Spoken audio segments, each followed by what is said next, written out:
Menarik tadi yang disampaikan oleh paslon nomor urut 1. Tadi juga sempat ditanyakan bagaimana dengan Presiden Prabowo Subianto yang mengendorse paslon nomor urut 2. Saya mau ke Pak Sugianto dulu. Pak Sugianto, kalau menurut Anda sesignifikan apakah endorse dari Pak Prabowo Subianto untuk di Pilkada Jateng nih, spesifik untuk Pilkada Jateng? Aduh, sebenarnya saya pengamat ekonomi ya.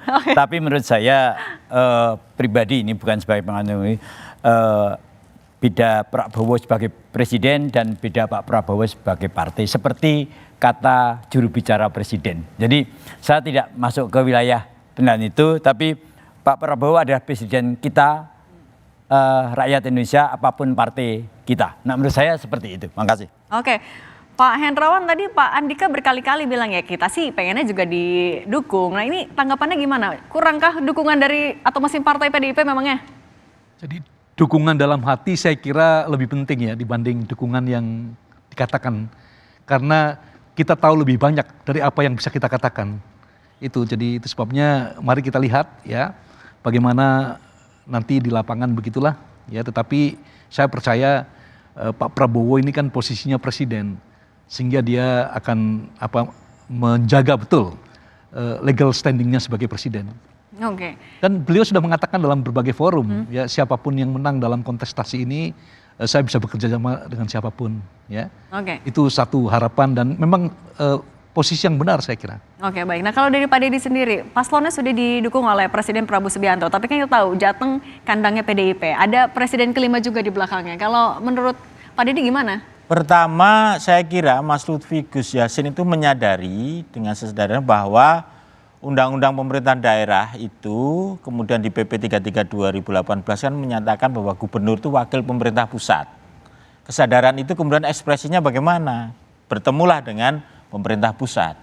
Hal ini kemudian juga ditegaskan juga dalam berbagai tadi diskusi, misalnya soal pertanian, bagaimana mensinergikan persoalan pertanian dengan program pemerintah pusat. Misalkan soal pangan tadi, bagaimana disinergikan program hasil pertanian ini dengan makan siang gratis.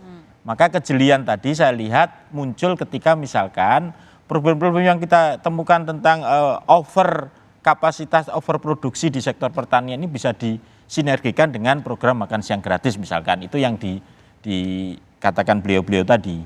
Yang ketiga adalah saya perlu juga mengutip bahwa seperti yang disampaikan oleh misalnya Pak Budi Gunawan sebagai Menko Polhukam, dinyatakan bahwa andaikan Pak Andika juga mengajukan jadwal yang sama kepada Presiden, saya kira juga besar kemungkinan akan juga diberikan waktu untuk bertemu. Kan ini soal komunikasi politik dan ruangnya kemudian nggak bisa dipastikan komunikasi politik itu. Tapi prinsipnya adalah Jawa Tengah punya kekhususan, tetapi di dalam Pilpres kemarin kita mencatat betul bahwa Pak Prabowo menang di Jawa Tengah, ya kan? Kemudian Pak Jokowi yang juga punya pengaruh besar di Jawa Tengah dan partai-partai pendukung juga besar di Jawa Tengah, sehingga kolaborasi ini saya kira adalah kolaborasi yang menarik.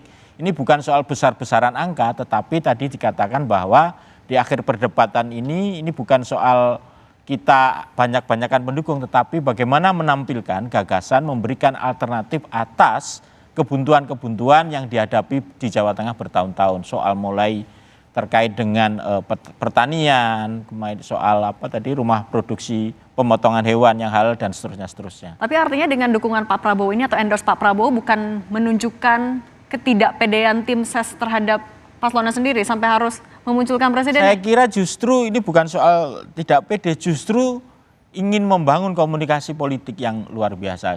Kita kan memastikan bahwa kemenangan harus dirancang sejak awal, gitu kan. Maka komunikasi politik harus dibangun.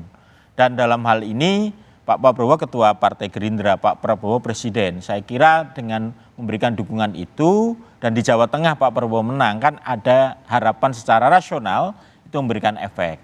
Dengan demikian itu menjawab pertanyaan kakak tadi tentang 48% yang belum memberikan menentukan memutuskan. Saya kira dengan langkah-langkah politik yang ditempuh ini, politik kita jauh lebih rasional, kemudian program-program jadi sampaikan juga lebih jelas. Harapannya orang yang datang ke TPS jauh lebih banyak, orang yang datang ke TPS sudah punya pilihan dan angka golput dapat ditekan.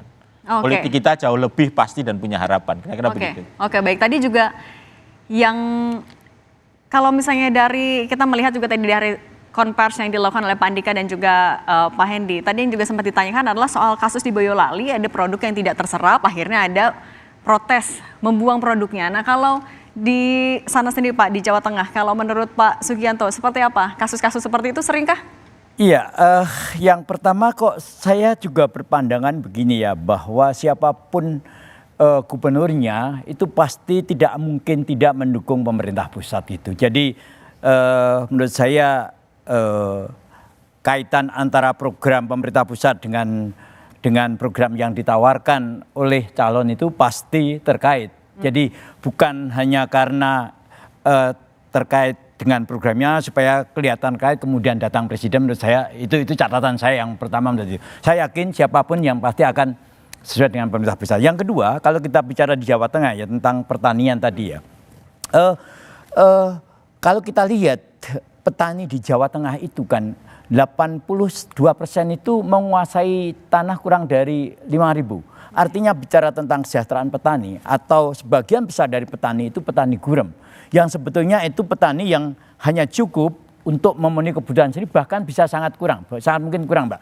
Sehingga kalaupun ada kelebihan itu pasti bukan komoditi pangan utama, tapi komoditi pangan yang diperdagangkan seperti sayur dan sejenisnya. Dan itu tidak terjadi di semua tempat. Bisa jadi terjadi di Boyolali, atau mungkin jadi di Magelang untuk sayur-sayuran, atau kentang di Wonosobo dan sebagainya. Jadi ini sesuatu yang bisa terjadi di beberapa tempat. Tapi yang penting menurut saya kalau kita bicara tentang pertanian, jadi itu problem yang dihadapi oleh para petani juga para nelayan itu tentang jaminan harga. Saya pikir ini persoalan yang hampir terjadi dimanapun di sektor pertanian, di mana petani yang gurem. Nah, para gubernur yang tadi berkontestasi mestinya memang memberikan jalan keluar apa yang akan mereka lakukan kepada para petani, para nelayan, bahkan juga para petani garam, bahwa harga mereka itu memberi manfaat yang cukup kepada memberi manfaat yang cukup. Kita tahan dulu.